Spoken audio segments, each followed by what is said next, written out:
Ha! Welcome back to another video. Today we are going to replace the ignition coils on my E90 325i, but first we need to talk about why am I replacing them. I have done quite some research to try and find out what the service interval is for the ignition coils on a 325i, and what I found is that BMW does not specify a service interval for the ignition coils. This means that the ignition coils only need to be replaced as and when required, in simple terms, when they stop working. Now, that might be just fine for most BMW users, but me personally, I am not very comfortable with that. Last thing I want is one or more ignition coils failing while I'm out and about, and then having to deal with engine misfires, rough idle, loss of power and hesitation, and etc, etc. This is one of the reasons I've decided to replace all 6 ignition coils. The second reason is that when I replaced the spark plugs approximately 2 years ago, I noticed that not all 6 ignition coils were identical, which means that some of them have been replaced due to failure. Now, I reckon it's a question of when, not if, the other ignition coils will fail as well. Third reason is that I have recently been experiencing random misfires and rough running on idle. Furthermore, there are no mentions of ignition coils in the service history of the vehicle. Put all these together and I do think it's time for new ignition coils. So let's teleport to the vehicle and get started.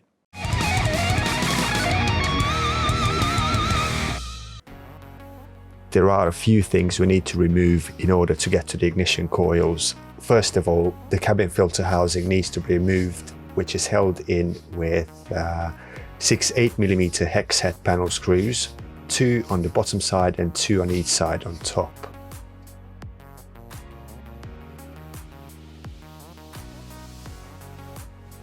Once all the screws are removed, the cabin filter housing will easily come off together with the cabin filter. This could be a good time to inspect the cabin filter and replace it if need be. Next step is to remove the brake fluid reservoir cover simply by unclipping the 2 clips that clip it in place. Then we need to remove the connector from the air quality sensor, as well as the cable clips that's holding it onto the rainwater drain plastic blade guard doohickey thingamawhattits. And moving on to the other side of the vehicle, same story again. We remove the fuse box cover, undoing the 2 clips that clip it in place. Framing, you fuck! Then we remove the bonnet switch connector, or hood switch for all you Americans, and the wire clippy thing off the rain guard drain thingamajig. Once all of this is done, we can remove the 2 M6 Allen bolts that hold the rainwater. For God's sake, I don't know what that thing is called, I'll just call it the thing.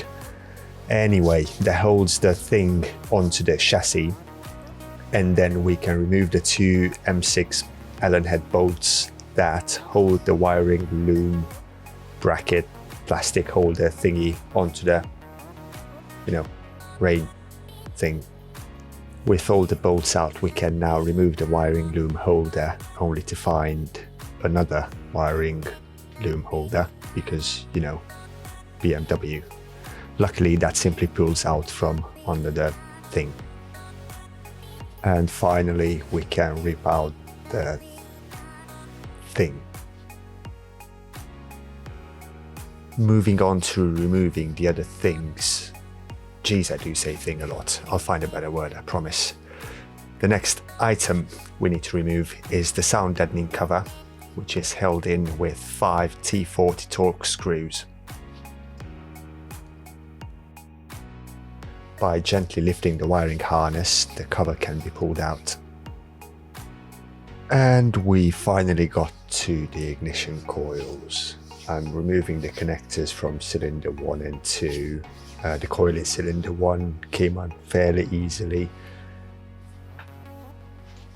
Coil number 2 was a bit more difficult to remove. Now that you've seen how the ignition coils can be removed, I will speed up the video. I don't want to torture you by making you watch me fumbling around with the coils for 1 whole minute, because I'm nice like that. If you are replacing your ignition coils, it might actually be a good idea to inspect your spark plugs as well and replace them if necessary. It makes sense to do so while you've got everything removed to get to the coils. All it takes is a 16mm spark plug socket and 3 extra minutes of your time. I have inspected my spark plugs off camera and they're just fine. Installing the new ignition coils is the exact opposite of removing them.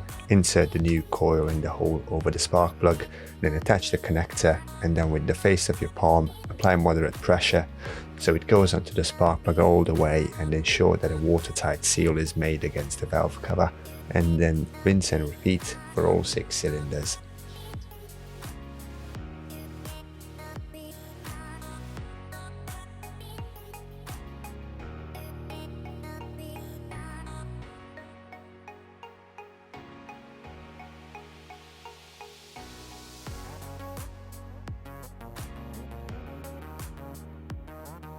Now that we've got all 6 ignition coils installed, we can start reassembling everything. Again, reassembly is the exact opposite of disassembly. Well, in most cases, but in our case, it's exactly that. And with the magic of fast forward, I reassembled everything in about 30 seconds.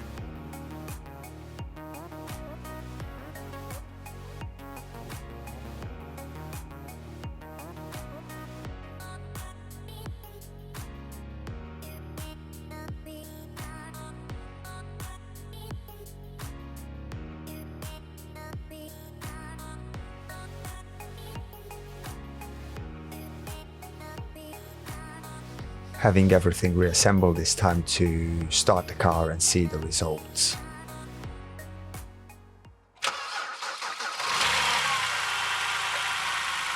For some reason, the microphone managed to pick up a fair bit of valve tick noise. In real life, there's barely any valve lifter ticking action going on. Trust me, you can barely hear anything. I will check for engine vibrations simply by standing a socket extension up on top of the engine, which will amplify any existing vibrations. It's worth mentioning at this point that I probably should have done like before and after type of deal, but in fair honesty, I forgot. With the old coils, the socket extension just wouldn't stay put due to the amount of vibrations caused by misfires. It just simply fell over. You have to take my word for it. I'm sorry.